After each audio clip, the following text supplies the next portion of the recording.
ఓం శ్రీమాత్రే నమః. మహేశ్వర మహాకల్ప మహాతాండవ సాక్షిని మహాకామేశ మహిషి మహాత్రిపుర సుందరి. మహాకల్ప మహాతాండవ సాక్షిని 16 అక్షరాల నామం. మహేశ్వర అంటే పరమశివుడు, లయకారుడు. మహాకల్ప అంటే సృష్టి మొత్తం అంతమయ్యే ప్రళయకాలం. మహాతాండవ శివుడు ప్రళయకాలంలో చేసే రౌద్ర నృత్యం. సాక్షిని సాక్షిగా నిలిచే తల్లి. ప్రళయకాలంలో మహేశ్వరుడు సృష్టిని లయం చేస్తూ చేసే మహాతాండవానికి ఏకైక సాక్షిగా నిలిచే తల్లి.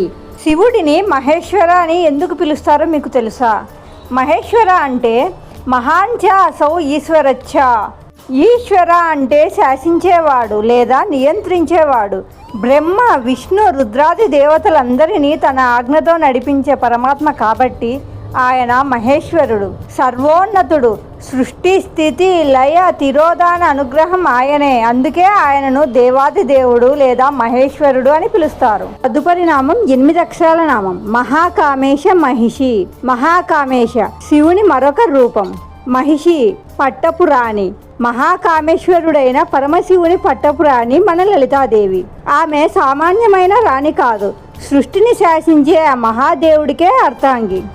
మహాకామేశ అంటే శివుని ఇంకొక అవతారం. కామ అంటే కోరిక అని అర్థం. కానీ ఇక్కడ మహాకామేశ్వర అంటే సృష్టిని చేయాలనే సంకల్పం కలిగిన పరమశివుడు అని అర్థము. శివుడు ఏమీ లేని శూన్యస్థితి నుండి సృష్టిని ప్రారంభించడం కోసం తనే ఒక రూపం దాల్చినప్పుడు ఆయన్ని మహాకామేశ్వరుడు అని అంటారు.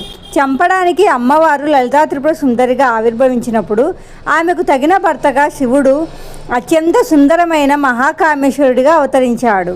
లోకాన్ని రక్షించడానికి, అమ్మవారితో కలిసి సృష్టిని నడిపించడానికి శివుడు దాల్చిన అత్యంత శాంతమైన ప్రేమపూర్వకమైన రూపమే ఈ మహాకామేశ్వర అవతారం.